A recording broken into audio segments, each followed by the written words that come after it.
Israeli citizens. In recent years, and even more so in recent weeks, Israel has been preparing for the possibility of a direct attack from Iran. Our defense systems are deployed. We are prepared for any scenario, both in defense and attack. The state of Israel is strong, the IDF is strong, and the public is strong. We appreciate the U.S. standing by Israel's side, as well as the support of Great Britain, France, and many other countries. I established a clear principle. Whoever hurts us, we hurt them. We will protect ourselves from any threat and will do so with coolness and determination. I know that you, citizens of Israel, are also keeping your cool. I urge you to listen to the directives of the Home Front Command. Together we will stand, and with God's help, together we will overcome all our enemies. And we have Rory Challis, who's joining us now from occupied East Jerusalem. Rory, I believe we're just going to show some pictures of there. Rory, I'll come back to you in a second, but that is a live picture from the joint base Andrews over in the U.S., and that's the president in the helicopter right there, President Biden. So arriving now at the joint base Andrews as this developing story is ongoing with Iran launching drones towards Israel. Now we'll bring in Rory Challis. He's joining us from occupied East Jerusalem, following all the developments from there for us. So Rory, you've also been listening to the military radio in Israel. What have they been saying at this time? Well, what I think people here would be very surprised if it was just a drone strike, and that's what is being reflected on Israeli military radio at the moment as well. If this is just a drone, then the expectation is that Israel's multi-layered air defense system could probably deal with it fairly effectively.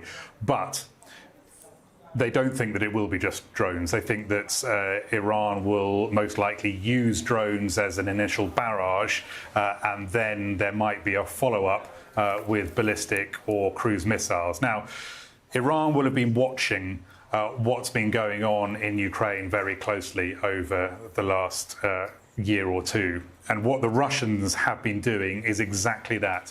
They use drones, the same drones that Iran has just launched against Israel, because that's where they originally came from, the Shahed 136.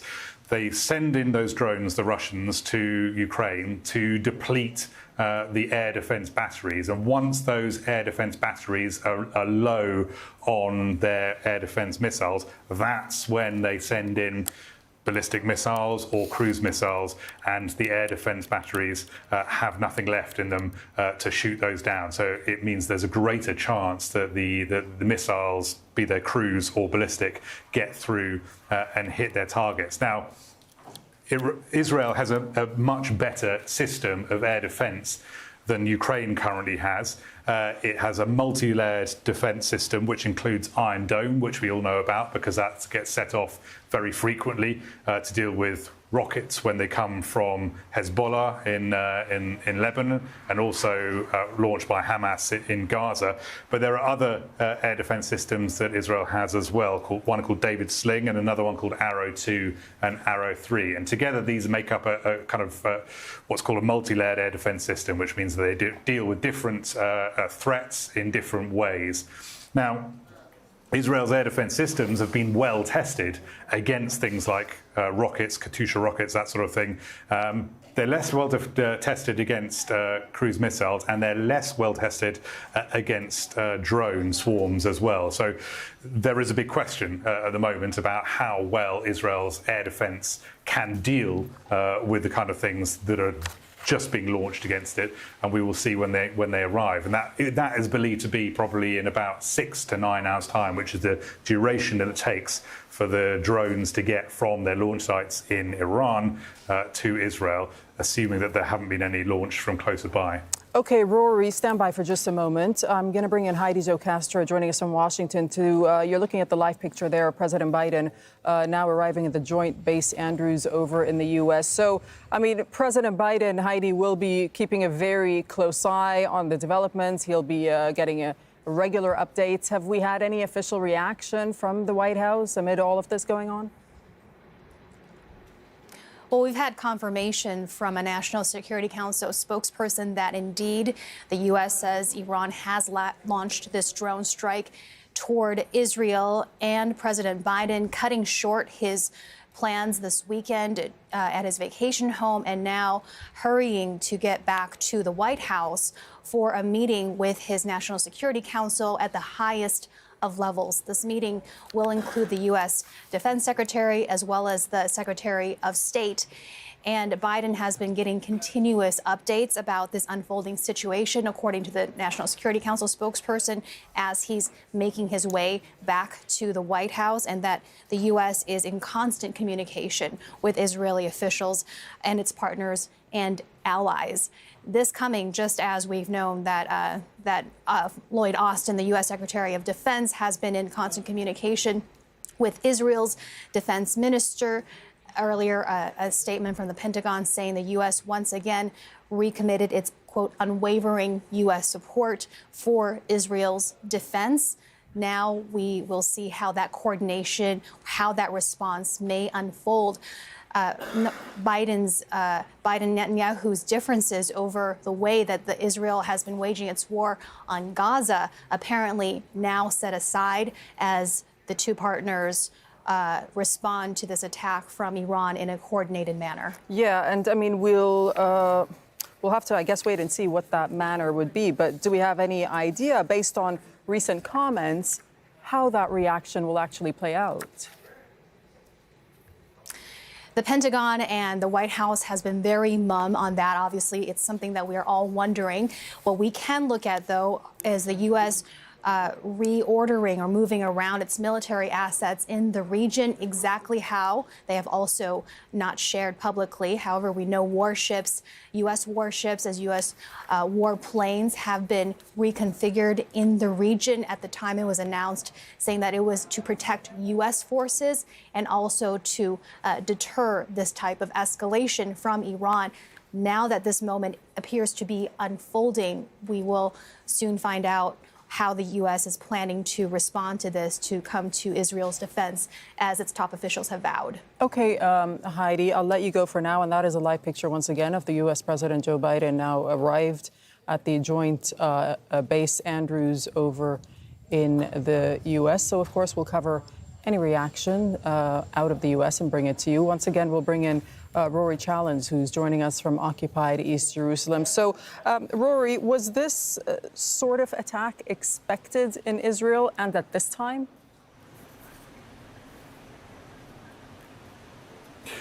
I think the Israelis were trying to prepare for numerous different types of assault, and that's why they took various different precautionary measures more than a week ago. And what those measures were, I'll recap what Israel did several days ago when the threat was initially made by Iran that it was going to retaliate. So they cancelled leave for all combat units of the army. So that meant that they were basically preparing for the possibility of some sort of ground action, not just things coming from the sky, but things happening on the ground. Now, the most likely location for that to happen would have been from Lebanon in the, to the north. There could have been some sort of ground incursion by Hezbollah fighters, for example. But they also called up reservists for the air defence units, which indicated that they were preparing for things to be coming from the sky. They also started jamming GPS around the country, and we understand from Daniel Hagari that is going on today as well, that there are, now that these drones are incoming, that there is widespread GPS jamming going on to try to disrupt those drones when they get close to Israeli airspace. The other thing that the Israelis were thinking might be a possibility was an attack on a consulate or an embassy somewhere. So they have put their different the consulates and embassies around the world on high alert, basically telling them to take all the precautions that they need to take to make sure that they are safe. But I think all of those things withstanding, the threat of an air attack, some sort of drone or missile barrage, that was always going to be the most likely. That was what the Americans were telling them that was most likely from the intelligence that they were gathering.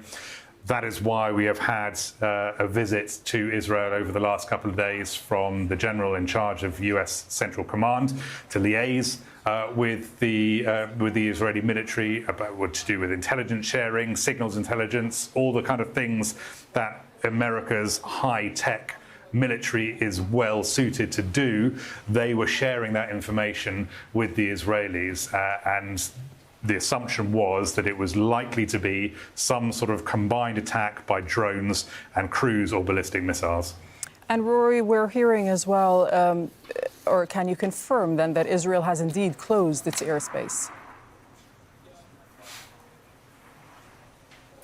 I can't confirm that Israel has said that it's closing its airspace, but we do know that passengers who've been going to Ben Gurion, that's the only international airport in Israel, to get on El Al, the national carrier planes, to go on a holiday or to go wherever they're going, are being turned away from the gate. So flights are being cancelled at the moment.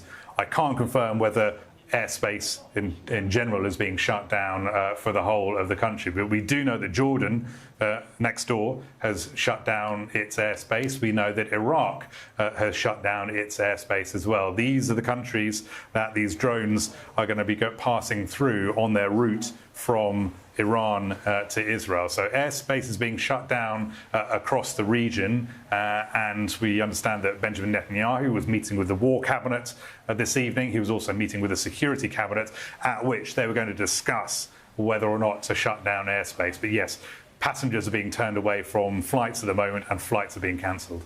Okay, Rory, thank you for the time being for that update from occupied East Jerusalem. And just to pick up on what Rory was saying, so take a look at what the airspace over the region looks like right now.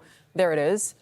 So you can see that there are areas that planes are avoiding. So it's that patch in the middle there where planes are clearly avoiding that area. That is the airspace in the region as it stands right now. Well, we can now speak to Mohammed Marandi. He's a political and security analyst at the University of Tehran, joining us on Skype. Welcome back to Al Jazeera. So just about an hour or so ago when we were speaking on air, you were saying that Iran will be retaliating. Did you expect this type of response? Yes, I was very confident that we would have a significant response, and I think that there's a bit more to come. What do you mean by that? That's just my understanding, that the Iranian response will be significant. It will be a complex operation. The Iranians have been playing mind games with the Israeli regime for the last week and a half, and I think people have been enjoying it. And ultimately, the Israeli regime has to face the consequences. It has carried out assassinations in Iran over the years. It has carried out sabotage. It has repeatedly bombed Syria against international law and targeted Iran and its allies. And ultimately, the regime, the genocidal regime, attacked the Iranian embassy, and the UN Security Council, the United States, Britain, and France refused to condemn this strike on an embassy. So there was no other way forward than to directly punish the Israeli regime. They basically were asking for it. When you say that there's more to come, will the response, if there is more to come indeed, will it be from Iranian soil, or is the expectation that attacks could take place from other countries in the region, Syria, Iraq, Lebanon, for example? Well, the attack from Iran is what is being carried out. The Iranians have also I think, warned the Israeli regime on many occasions that it will be punished. And when they did carry out the final attack on the embassy, I think that was the straw that broke the camel's back. In the past, the Iranians refrained from responding, both because Syria has had so many problems. It has enough problems as it is due to the dirty war carried out by the Israelis, the Americans, NATO on the country since 2011. And as they deployed ISIS and Al-Qaeda against the Syrian people and sanctions, and the U.S. occupies the country as we speak. So the Iranians showed strategic patience. In addition, over the last 6 months, the Iranians also again showed strategic patience because they wanted the focus of the world to remain on the genocide in Gaza. But now the Israelis have gone too far. And the Iranians are showing the Israelis that they can hit them and they can hit them hard. And they're also showing to the Americans that Iran cannot be intimidated. And without a doubt, if after this strike, the Netanyahu regime makes the foolish mistake of striking back at Iranian targets, then it's going to get much worse for the regime. Would Iran not be concerned that this is indeed taking away from the attention of Gaza and what's going on in Gaza?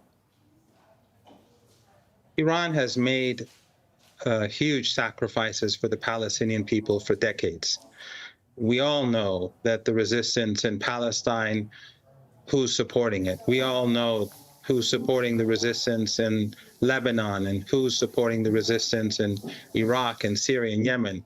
And we know that Iran has been paying the price through decades of sanctions and harassment.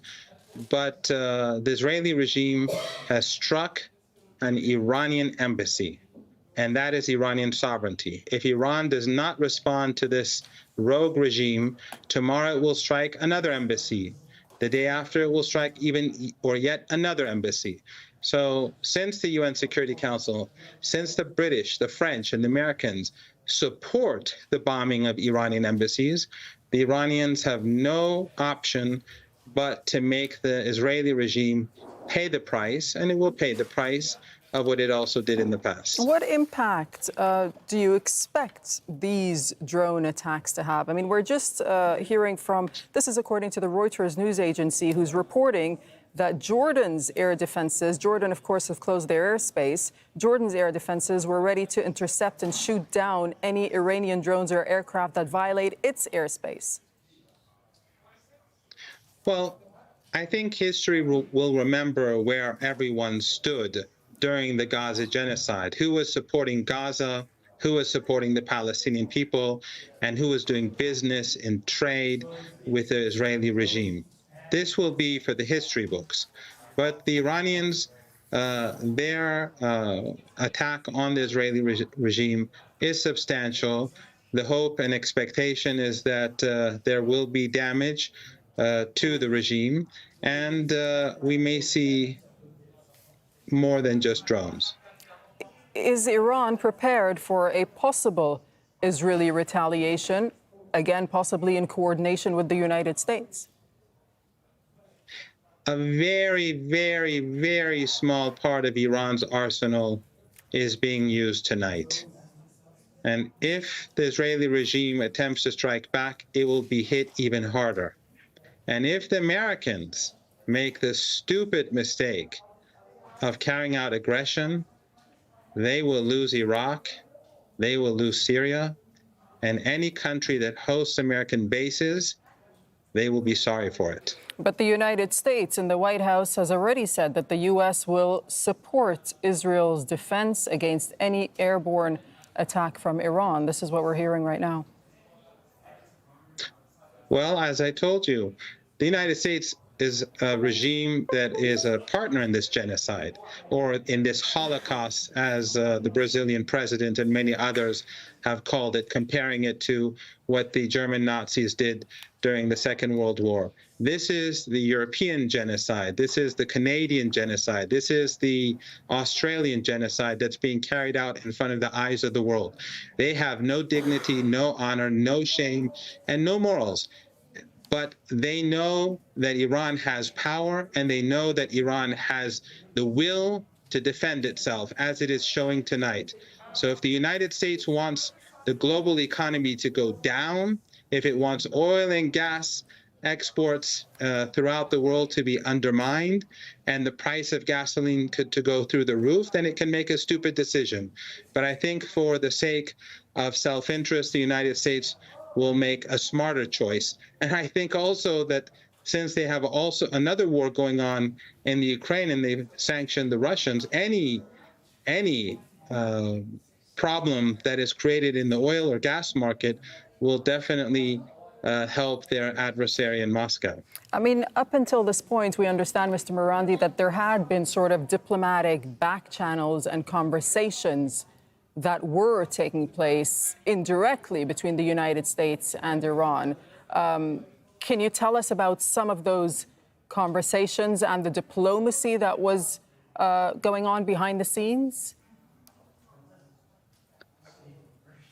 Well, obviously, there are many things that I don't know. I do know that the Iranians told the Americans that if they stay out of the way, if they stay out of harm's way, nothing will happen to them because it's none of their business. Also, I think the Iranians have pushed for an immediate ceasefire to end the genocide in Gaza. But the Americans and their allies are keen on continuing their full support for the Israeli regime. The Iranians are demanding an immediate ceasefire, not because of any problem that Hamas or Islamic Jihad or Hezbollah or Ansarullah or the Hashid in Iraq or the resistance in Iraq and Syria have. No, they're actually beating the Israeli regime on the battlefields. It's only because of the women and children and innocent men and women who are being massacred in Gaza that Iran wants an immediate ceasefire. But the Americans don't have the political will to do anything to end this. They continue to support this ongoing genocide, and so are their partners. So there's really no path forward but for Iran to punish the Israeli regime for its repeated strikes on Iranian targets, to teach the regime a lesson, to not to make sure it discontinues this aggression. But the resistance fronts, the heroic resistance in Gaza, in Lebanon, in Yemen, and elsewhere, they will continue to beat back the Israeli regime. And ultimately, the only solution for Palestine is to dismantle the apartheid regime, to bring about a country, a state, where Christians, Jews, Muslims are all considered as human beings and equal human beings. Okay, Mohammed Marandi, thank you so much